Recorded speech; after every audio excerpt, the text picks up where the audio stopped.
En una nueva reunión con Janina Romagnoli, mi nombre es Marina Ramognini, representando a la Red Argentina de Casas de Partos, en un nuevo encuentro de lectura compartida y que esperamos disfruten tanto como nosotras. Así que, Yani, sin más preámbulos, si querés comenzar a leer, somos todas Sí, sí, hoy. mira, en esta oportunidad vamos a leer, yo junté como un popurrí de párrafos de este libro de Michel Odent, El bebé es un mamífero, así que bueno, empiezo. Hace ya mucho tiempo que se observó esta necesidad en mamíferos que dan a luz a crías ya maduras y autónomas, como la ternera o el cordero, y también en mamíferos que dan a luz a crías inmaduras, como la rata. La cabra, por ejemplo, que vive en rebaño, se aleja del grupo cuando el parto es inminente. La especie de la cabra llamada Bighorn, perdón, busca los lugares más inaccesibles de la montaña y puede aislarse durante días y noches sin comer ni beber mientras espera el nacimiento de su cría. La hembra de la especie de simio llamada Rhesus abandona el grupo y se va a los confines del bosque para esconderse. Pero cuando no pueden alejarse del grupo, las hembras de algunas especies de mamíferos encuentran, por lo menos, la manera de aislarse. El ratón, por ejemplo, que es un roedor nocturno, da a luz durante el día. La yegua, que trota de día, da a luz por la noche. Y llegados a este punto, forzosamente, nos tenemos que plantear la siguiente pregunta. ¿Por qué los mamíferos se esconden, se aíslan para dar a luz? ¿Por qué esta necesidad universal de intimidad? Está claro que no es para protegerse de depredadores o de animales peligrosos, porque en este caso la estrategia sería precisamente la opuesta. Buscarían la protección del grupo. Las hembras se esconden para protegerse de los miembros de su propio grupo. Pero, ¿por qué se protegen de los miembros de su propio grupo?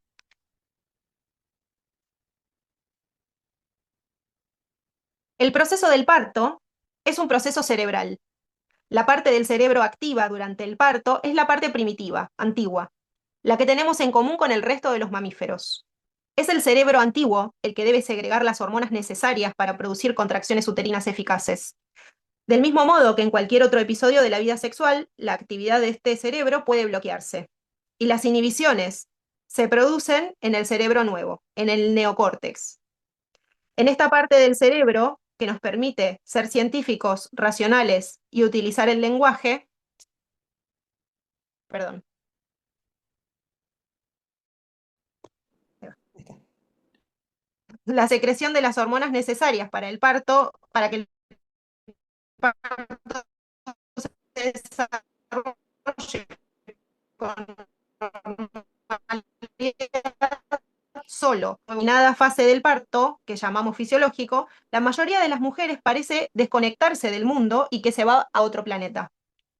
Cambia de estado de conciencia y ese cambio es necesario para que se mantenga el equilibrio hormonal y en ese momento, si en ese momento preguntamos a la madre el número de su cartilla de la seguridad social, podemos detener el progreso del parto. Hemos estimulado el neocórtex. Cuando veo a una mujer en el suelo con la intención de irse a otro planeta, sin nadie alrededor, excepto una comadrona leyendo el periódico, me permito ser optimista. La comadrona, experimentada, no necesita molestar a la madre para hacerle tactos vaginales ni plantarse delante de ella a observarla. Entiendo, por comadrona experimentada, la que está acostumbrada a las mujeres que dan a luz en un ambiente de espontaneidad, haciendo ruido si quieren, respirando libremente y adoptando las posiciones que deseen. Saben mejor cómo evoluciona el parto por lo que oyen que por lo que tocan con el dedo. Cuando una futura mamá está sola con el papá del bebé y da la impresión de que él comparte sus emociones y se va a otro planeta con ella, escena inimaginable hace 50 años atrás, también es posible que el parto no sea muy largo ni demasiado difícil. En este caso, tampoco hay nadie en plan de observador.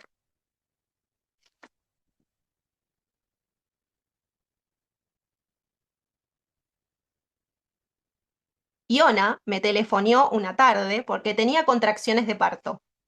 Al llegar a la puerta de su casa, escuché con sorpresa el ruido del aspirador. Entre contracción y contracción, Iona aprovechaba para limpiar el apartamento. Cuando sentía que empezaba una contracción, se apoyaba en el respaldo de una silla. Le pregunté si tenía por costumbre hacer limpieza por las tardes y me dijo, no, en absoluto, no tengo ni idea por qué lo estoy haciendo. Cualquier persona que no sea consciente de nuestra condición de mamíferos pasaría por alto un comportamiento de este estilo. Y si se diera cuenta, no sabría cómo interpretarlo. En realidad, se trata de una manifestación del instinto de nidificación. Este instinto no es únicamente propio de especies que construyen nidos, como los pájaros o los insectos. Es el comportamiento que mueve a cualquier animal a acomodar de una manera u otra el espacio donde se recibe a su prole. Algunos mamíferos, como el lirón, construyen auténticos nidos. Mi experiencia en partos en casa me ha llevado a reflexionar mucho sobre este instinto. En las ciudades modernas, la mayoría de las mujeres escogen el lugar donde van a dar a luz durante los primeros meses del embarazo. Suelen disponer de un seguro médico que les asigna un hospital. Pero sucede que a algunas de ellas les entra la fobia al hospital, precisamente 2 o 3 semanas antes del parto, aunque no se atrevan a hablar directamente de ello. Y si consiguen encontrar el valor para comentarlo, la gente de su alrededor rápidamente se encarga de hacerlas entrar en razón. Algunas veces, la futura madre decide, contra viento y marea, que va a dar a luz en casa. Evidentemente, no lo habla con el médico, para no tener que oír la primera e inevitable pregunta: ¿qué vas a hacer si algo va mal? Empieza telefoneando a cualquier persona que piensa que pueda ayudarla. He aprendido mucho de estas mujeres que han conseguido contactar conmigo gracias a su eficaz sistema boca a boca. Su comportamiento es incomprensible para los médicos que se mueven únicamente en los servicios obstétricos de los hospitales, para muchos de los que trabajan en la administración y para toda la gente que ignora que somos mamíferos. Si existe, si existen lugares donde está todo previsto para que los nacimientos sean seguros, con comadronas tituladas, máquinas especializadas, equipos quirúrgicos y material sofisticado. ¿Por qué quieren quedarse en casa estas mujeres? ¡Qué inconscientes! Están locas. Ahí va, todavía no terminé. Me faltan dos párrafos más. Las locas me Em, encantó. sí, sí, tremendo. Acá. Por ahí me saco la imagen porque la señal de internet es medio Sí, endeble. tranqui, tranqui. Normalmente imaginamos a la comadrona como una mujer que atiende a la parturienta, dándole ánimos, apoyándola, incluso guiándola, y que se comunica hablando o tocando. Es menos común referirse a otro tipo de comadrona, la que se mantiene silenciosa, la que pasa casi desapercibida, sentada en una esquina o incluso en la habitación contigua. Pero de hecho, este tipo de comadrona, más directa, es precisamente la que es capaz de crear la mejor situación para facilitar el cambio de conciencia que se produce normalmente durante el proceso del parto. Para que una mujer de parto pueda rendirse e irse a otro planeta fácilmente, no debe sentirse en absoluto observada. Traduzcamos este concepto al lenguaje científico moderno y digamos que en tal situación es más fácil reducir el control por parte del neocórtex y que una reducción en el control neocortical es un requisito previo para un parto normal, un parto fisiológico. Y por último, voy a leer una anécdota que comparte Michelle acá en este libro, que me pareció que es como que le da el broche de oro. Me pareció muy chistoso para 47. Ahí va. Quiero citar una anécdota que me hizo tomar conciencia de lo irónico de nuestra actual situación. En una pequeña ciudad americana, un grupo de mujeres activistas en pro de la reforma de las condiciones del nacimiento explica que una obstetra de la localidad muestra una actitud mucho más humana que los demás. Comprende que las mujeres tienen la necesidad de intimidad para traer al mundo a sus bebés. Sabe ser discreto, utiliza luz tenue, no obliga a adoptar ninguna posición ni ningún tipo de respiración. No perturba el contacto piel con piel entre la mamá y el recién nacido y se preocupa por la lactancia. Inocente y despreocupadamente una mujer añade, este ginecólogo más humano que los demás es un viejo veterinario. Así que bueno, eso era mi selección. ¿Marie? Excelente, excelente. Ahí me pongo, si se vuelve a la señal inestable, apago la cámara. Ok. Me encanta. Yo había seleccionado, que por ahí la próxima podemos leer, algunos párrafos parecidos de El obstetra y el granjero, Ah, bien. donde Michel Oden también compara la industrialización de la agricultura con la industrialización del nacimiento, ¿no? Que es como muy precursor de una corriente que yo estudié mucho, que es el ecofeminismo, donde se relaciona que la violencia contra las mujeres es homóloga a la violencia contra la naturaleza, ¿no? Tal cual. Y este rechazo del ser mamífero, que es bien del desarrollo del neocórtex, de la racionalidad occidental, ¿no? Y de todas las, incluso Michel Oden ya se mete más, más profundamente y va a decir que hace 10.000 años, cuando empezó la agricultura y las civilizaciones, empieza este desarrollo más preponderante del neocórtex y que todas las culturas tienen rituales y tabúes de separación en el nacimiento, que lo que provocan es subjetividades más aguerridas, ¿no? Más, más desaprensivas, contrariamente a las mal llamadas sociedades primitivas, donde la mujer se separa del grupo para parir sola y tiene ese primer contacto inmediato de mirar a los ojos a su bebé, bueno, y de conocer su cuerpo, y son culturas más pacíficas y bueno, que tienen otro tipo de desarrollo humano. Entonces Claro. me llevó a pensar que el tema de reconocernos, paradójicamente, reconocernos como mamíferos, las mujeres, las gestantes y los bebés que nacen, es un tema de derechos humanos. Es paradójico, ¿no? Porque violentar la naturaleza es violentar la humanidad, es violentarnos como seres humanos. Sí, Y es lo que sucede cada día sí, sí, yo en la pensaba, medicalización y la violencia en los nacimientos, ¿no? ay, sí, es tremendo mm, de aislarse para ir a parir, ¿no? De poder escuchar el propio cuerpo y de poder rendirse para irse, así como describe, ¿no? A otro planeta y entregarse a atravesar ese portal. No solo el bebé, sino que una como mamá, ¿no? Esa comparación que hace con el sueño, ¿no? Que parir es como dormir y que si nos hablan en el momento del sueño nos despertamos y si nos hablan en el momento del parto perdemos la conexión.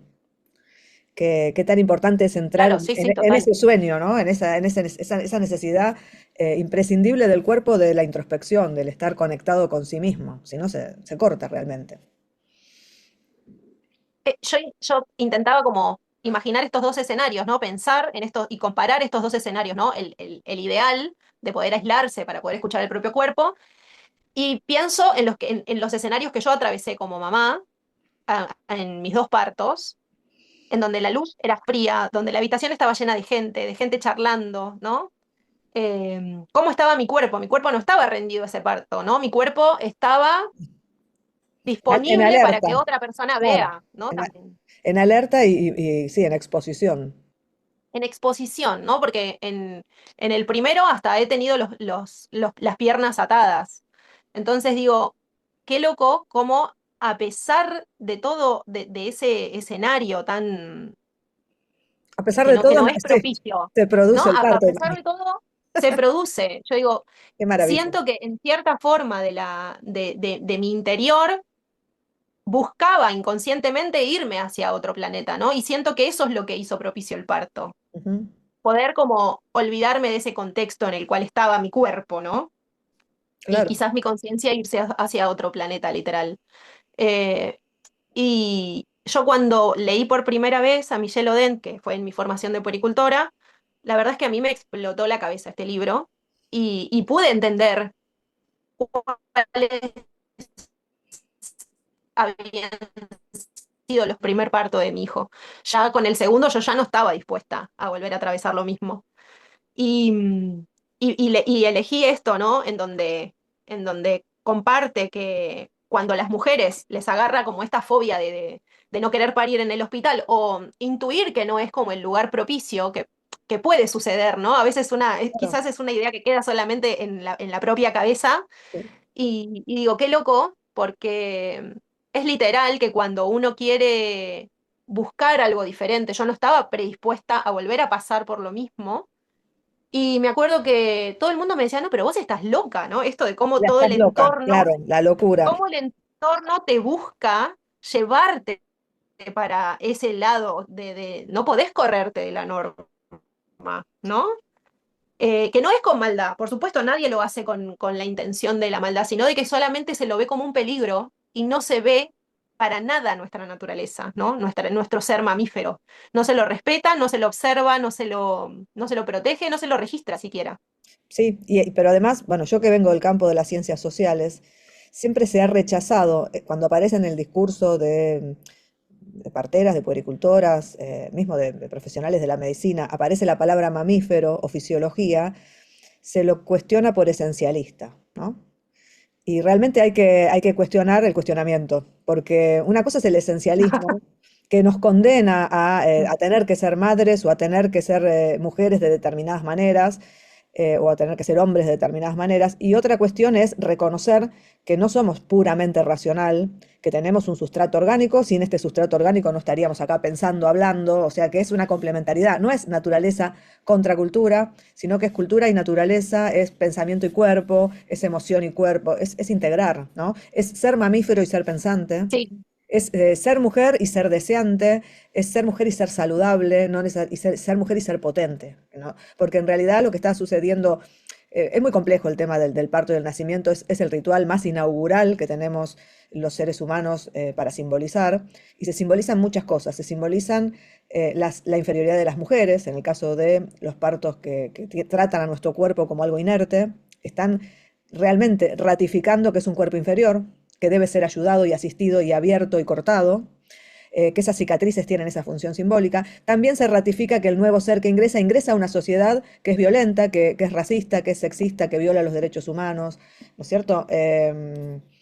Bueno, en este momento que está también tan en boga el tema del racismo, porque están acusando a la Argentina de país racista.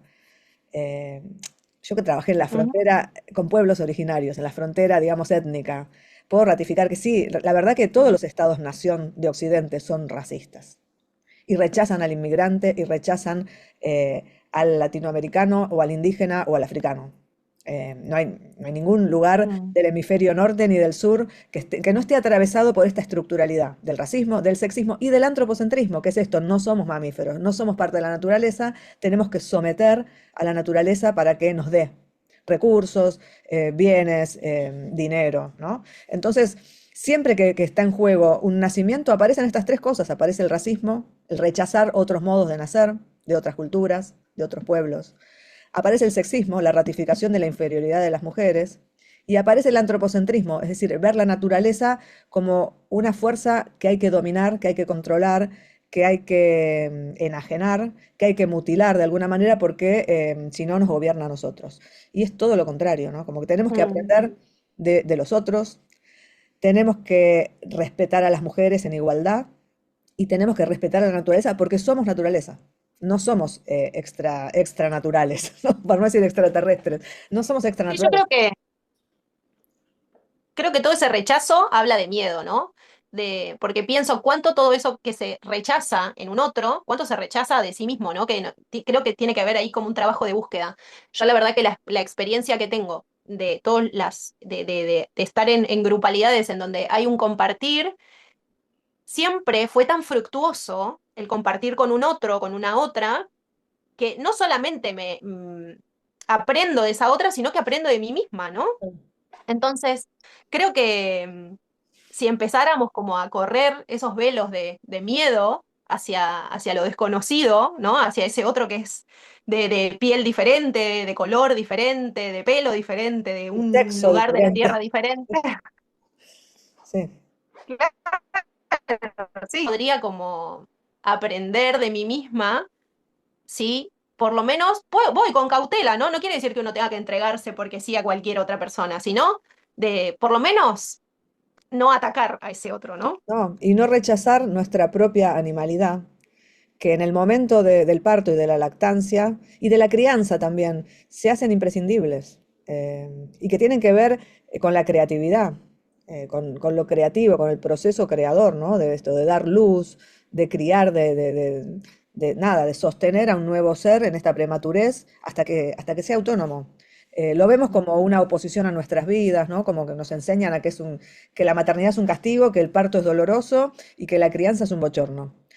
Obviamente, cuando es una condena, sí, si estamos obligadas y si no forma parte de nuestro deseo, y si la sociedad no nos ayuda porque no hay instituciones de cuidado, no hay redes de parentesco ni tribu, es recontra difícil. Pero bueno, se trata de empezar a generar esto, ¿no? Respeto por la naturaleza, por nuestra fisiología y empezar a construir tribus. Creo que Sí. la casa de parto es una linda metáfora también de las tribus que podríamos construir desde la salud pública.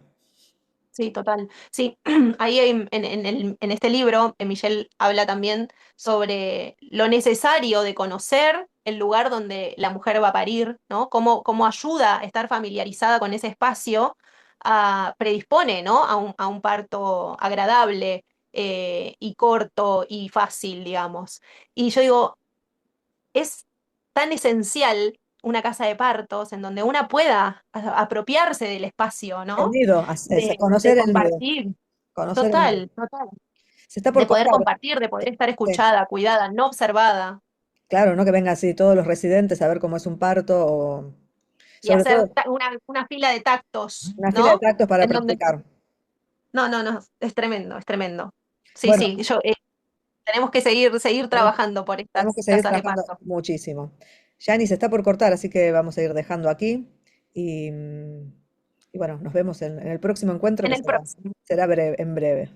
Bueno, te Sí, mando, seguro. te mando un Un abrazo placer. y disculpas no puedo casi aparecer porque se corta la señal de internet, así que estuve sin La cámara. tecnología, no pasa nada.